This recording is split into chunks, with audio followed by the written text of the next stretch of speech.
Advisory Council. We have also with us the Speaker of the House, House Speaker Ferdinand Martin Romualdez, and our ambassador to the United States, Ambassador Jose Manuel Romualdez. Also with us is our permanent ambassador to the UN, Ambassador Antonio Lagdameo Sr. And I would be remiss if I did not, of course, include in my greetings the First Lady, Lisa Araneta Marcos. Distinguished guests here today, ladies and gentlemen, good afternoon. On behalf of the Philippine delegation, I wish to express our gratitude to the New York Stock Exchange for inviting us here today. I consider it an engagement of invaluable opportunity to share with you the economy to accelerate our recovery. Bouncing back from the pandemic, the Philippine economy has seen robust growth since last year and has returned to its path toward upper middle income country status, achievable, we believe, within the next few years. Against this backdrop, we have increased the scope for mutually beneficial investments that would mean more jobs and a better quality of life for Filipinos. For investors, doing business in the Philippines is an opportunity to reap the benefits of a vibrant economy. We are proud to share that we recently enacted policies to further liberalize our economy and welcome more foreign investment to our shores. First, we passed legislation to lower corporate income tax rates and rationalize fiscal incentives. Second, we reduced the minimum paid-up capital requirements for foreign retailers and foreign startups, bringing in advanced new technology. And third, we now allow full foreign ownership of companies providing public services such as telecommunications, shipping, air carriers, railways, subways, airports, and toll roads. The United States and the Philippines have strong and enduring ties in trade and commerce, among many other areas of cooperation. The US is our third largest trading partner and second major source of foreign direct investment applications in 2021. To international investors, the Philippines offers high-quality labor, a large consumer market, and a wide range of fiscal and non-fiscal incentives. At the same time, we remain committed to maintaining sound macroeconomic fundamentals, providing a clear development roadmap. Let me expound a little bit on these important points. First, sound macroeconomic fundamentals. Our gross domestic product is projected to grow by 6.5% to 7.5% this year, by 6.5% to 8% from 2023 to 2028. The employment situation has improved following the temporary disruption caused by the pandemic. The unemployment spike of 17.6% in April 2020 fell drastically to 5.2% in July this year, the lowest record for all July rounds of our labor force survey since 2005. Manufacturing activity has accelerated, staying above the growth threshold of 50 for the past 7 consecutive months and settling at 51.2 last August. Trade is back to double-digit growth, with demand for trade partners boosting our exports, and with domestically situated firms importing more inputs in anticipation of rising demand. At the same time, with our commitment to fiscal discipline, the country's debt-to-GDP ratio has improved to 62.1% as of end June this year from 63.5% in the previous year. At the height of the COVID-19 crisis, the government implemented massive stimulus programs to readily support the most vulnerable sectors. Although our borrowings increased substantially during the pandemic, we continue to reduce the cost of our public debt through judicious debt management. Now that the economy is reverting to normalcy, the government is likewise heading back to the path of fiscal consolidation. We will reduce the government debt to GDP ratio to below 60% by 2025 and further down to 51.2% by the end of my term in 2028. Our economy's resilience to crises is recognized internationally. The Philippines has maintained its investment-grade credit ratings throughout the pandemic amid the wave of rating downgrades globally. As we look forward to achieving upper middle income status, we are also gearing up for A territory credit ratings in the medium term. On the external front, tax rates and rationalize fiscal incentives. Second, we reduced the minimum paid-up capital requirements for foreign retailers and foreign startups bringing in advanced new technology. And third, we now allow full foreign ownership of companies providing public services such as telecommunications, shipping, air carriers, railways, subways, airports, and toll roads. The United States and the Philippines have strong and enduring ties in trade and commerce, among many other areas of cooperation. The US is our third largest trading partner and second major source of foreign direct investment applications in 2021. To international investors, the Philippines offers high-quality labor, a large consumer market, and a wide range of fiscal and non-fiscal incentives. At the same time, we remain committed to maintaining sound macroeconomic fundamentals, providing a clear development roadmap. Let me expound a little bit on these important points. First, sound macroeconomic fundamentals. Our gross domestic product is projected to grow by 6.5% to 7.5% this year, by 6.5% to 8% from 2023 to 2028. The employment situation has improved following the temporary disruption caused by the pandemic. The unemployment spike of 17.6% in April 2020 fell drastically to 5.2% in July this year, the lowest record for all July rounds of our labor force survey since 2005. Manufacturing activity has accelerated, staying above the growth threshold of 50 for the past 7 consecutive months and settling at 51.2 last August. Trade is back to double-digit growth, with demand for trade partners boosting our exports, and with domestically situated firms importing more inputs in anticipation of rising demand.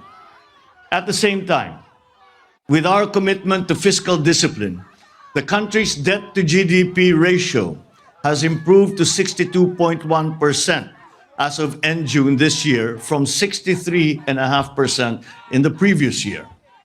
At the height of the COVID-19 crisis, the government implemented massive stimulus programs to readily support the most vulnerable sectors. Although our borrowings increased substantially during the pandemic, we continue to reduce the cost of our public debt through judicious debt management.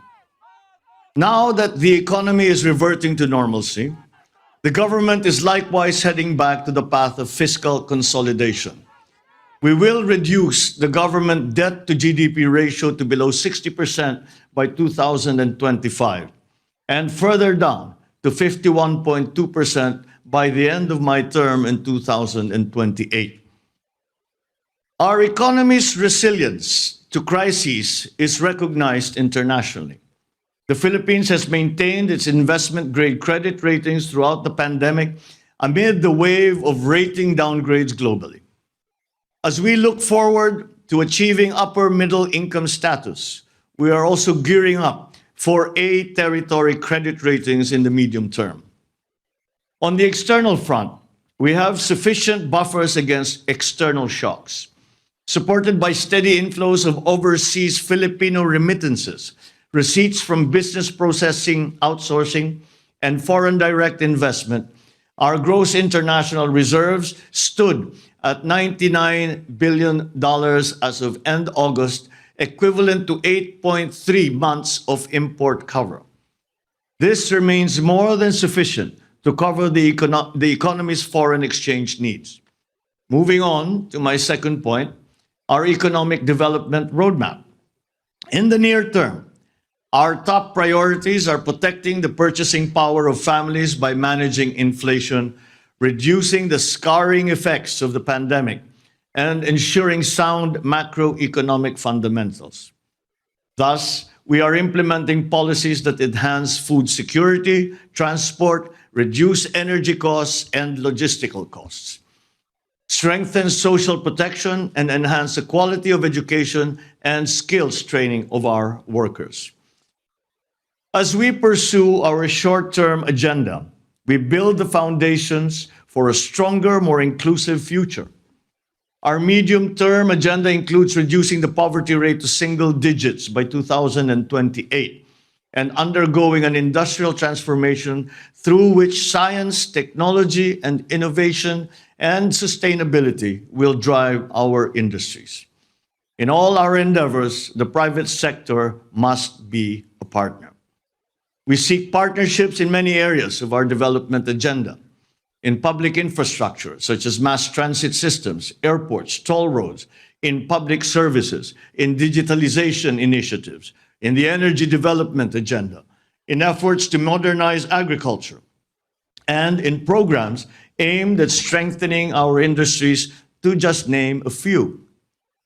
For American businesses, we offer investment opportunities in areas such as information technology and business process management, or IT BPM, medical products and devices, electric vehicles and batteries, agribusiness and telecommunications infrastructure and services.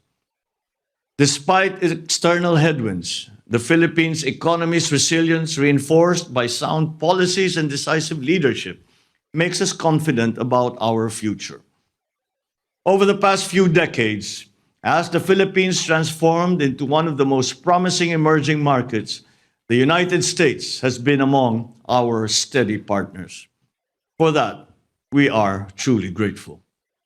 At the same time, American companies doing business in the Philippines have benefited significantly from our economic successes. I wish to emphasize that the Philippines is keen to continue nurturing the ties that help produce mutual benefits for both our economies, our organizations, and our peoples. That we enjoyed before the pandemic, we have to understand that the global economy has changed. And we have to position ourselves, certainly, to be able to take advantage of those changes, to have a head start in the new economy that we are still, as of now, starting to form globally. And a large part of that will be foreign investment in the Philippines. And when I speak of foreign investment, I speak especially of capital-intensive investment. Because although we have our GDP, if we look at our GDP figures, a great deal of the contribution to GDP has been in our service sector. And therefore, we think that it is manufacturing, the area of manufacturing where we can still do a better job. And this is one way, the foreign direct investment, capital-intensive investment is also something that we are going to actually need for us to be able to achieve the targets that we have set for our economy, have set for our country. And it is going to be key. As we are trying to define or determine the mix between loans and capital-intensive investment. So the part that capital-intensive investments play is going to be a very important aspect of this transformation of our economy that I speak of. So that is a large part of what we are doing here. And that is why when I came here to New York, ostensibly, first of all, because we are attending I will be speaking before the UN General Assembly tomorrow, but I also brought the whole economic team of the government, of the cabinet, with us. And again, the private sector business leaders also are here with us, precisely to show and explain once to our prospective investors where the Philippines is headed, what changes we have made so that investment will be more profitable and more attractive for foreign investors, especially coming from the United States. So it plays a central role in all that we are planning to do for our economy. It is, once again, something that we recognize in government we have a part to play in. We have to fundamentally restructure the bureaucracy, the government.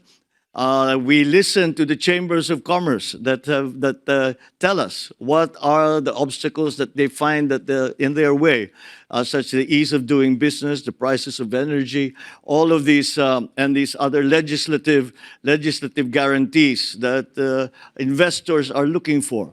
And I believe we are headed in the right direction. And I believe that if we continue down this road and we are able to attract investors to this new investing climate that we are starting to create in the Philippines, then I believe that with the role that foreign direct investment will play, I think we could succeed. But that just illustrates how important we consider that investment to the transformation of our economy.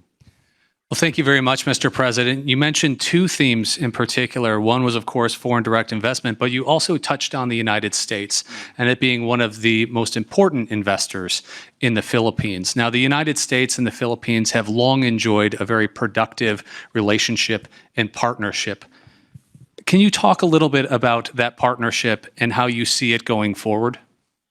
Well, our relationship has gone back for over 100 years between the United States and the Philippines. And as we just earlier today, we had a lunch that was hosted by the U.S.-Philippine Society. And I spoke to them and we talked perhaps more on the subject of geopolitics. And I explained that it is very clear to me in my vision for the way that the country will move forward, that I cannot see the Philippines in the future without having the United States as a partner. And although I was referring to the geopolitics of it, and I was referring to the political situation in the region and around the world, that certainly does continue to apply in our exchanges in the economic front. And many of the drivers of our early economy were actually American corporations. Many of the strongest corporate benefactors, really, to government and to the rest of society in the Philippines were coming from the United States. Now, of course, this has evolved as time has gone on, but the strength of that relationship continues. And we envision a further strengthening of those relationships. I believe that the political, economic, diplomatic relations that we make, the partnerships that we forge and that we strengthen now, are going to be extremely necessary for the simple reason that they provide the stability in this highly unstable economic, political, geopolitical, diplomatic environment. This is something that is central to our thinking when it comes to the economic planning for the Philippines. So again, we have adjusted many of our ways of doing business at the behest of our friends in the United States and of the American businesses that are already in the Philippines. And so I think that will give us great opportunities in the future. and for both our countries, for private corporations, for government-to-government agreements and arrangements. We have really opened up the policy of the Philippines to more of these public-private partnerships. But not only PPPs, but also G2G arrangements, as I mentioned, joint venture between private entities. And it is something that we feel can actually be achieved. So the United States has always been central to that. I cannot overstate really the role that the United States has played in the Philippines in every aspect of our lives. And so this is just a continuing evolution and I believe strengthening of that relationship between the United States and the Philippines. And we are driven together in many ways by forces that exist now in the world, and that I think is something that that we certainly in the Philippines, and I think not in the United States either, that we are resistant to. So it is something that I can see as becoming stronger and becoming more robust as we work together towards exploiting properly the new global economy. Thank you very much, Mr. President. You touched on American businesses investing in the Philippines and the opportunities to do that through public-private partnerships, the infrastructure projects you identified on the onset as well. But as we look at the population and we look at the economy, it's young, it's dynamic, it's tech-focused. It has high English language fluency. It's ripe for investment. What is your message to investors in this room, those watching us from around the world, for how to invest in this next generation of Philippine companies that one day, selfishly, we hope will come here to the New York Stock Exchange to raise capital and to grow and expand and even do more things? What is your message to them, Mr. President? Well, to achieve exactly what you are saying, at least to begin with. Yes, we certainly, when I'm asked why do you have such a bright view of the future, and my answer is always that there are 110 million Filipinos that are working towards the same goal. And that, I still believe, is our workforce is still our greatest asset. And it is something that we have seen succeed first of all, with our overseas Filipino workers, but also in the development of the more sophisticated businesses that have come to the country. And highly technical, highly requiring technical proficiency, requiring good training in schools. We will still continue to try and improve the education system in terms of the technical side, the technical side of our workforce's training. And as we know, because that is becoming more and more important in the world. But the young people in the Philippines also, I suppose there is a form of institutional memory. And we still look to the United States as our partners. When we are in crisis, we look to the United States. We look to the relationship that has been forged over the many years. And I have to say that the reason that we have done that is that for the most part, we can say that the United States has not failed us. That sentiment remains in our young men and women. That sentiment remains and will, I think, be further fostered if we are able to show some successes, at least immediately. We show some immediate successes in this partnership. And that will galvanize our young people to continue to work in that direction. That I think, is something that will come naturally if we are able to do all of the things that we are hoping to do to transform the economy, to adjust now. We are, I believe, the youngest country in Asia. And with the graying of other countries around the region, this gives us an advantage in terms of, I suppose, the population dividend. It has been referred to before.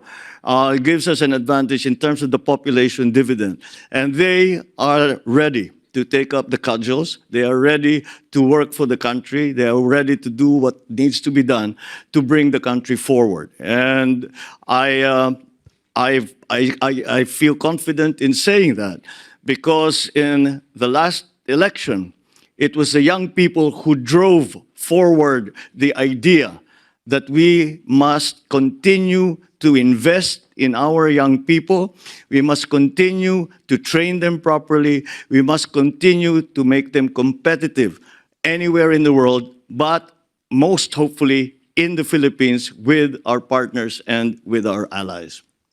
Well, thank you very much, Mr. President. It is clear you have a plan, you have an opportunity, and I know I speak for many business leaders and investors in this room that they leave today not only with a renewed sense of optimism, but a further enhanced and strengthened sense of optimism about the opportunities in the Philippines. And on behalf of the New York Stock Exchange, we are thrilled to play our small little part today in providing a platform for you and your country to deliver that message. And there's no better platform than the Bell, which is the most highly viewed news event in the world on a given day.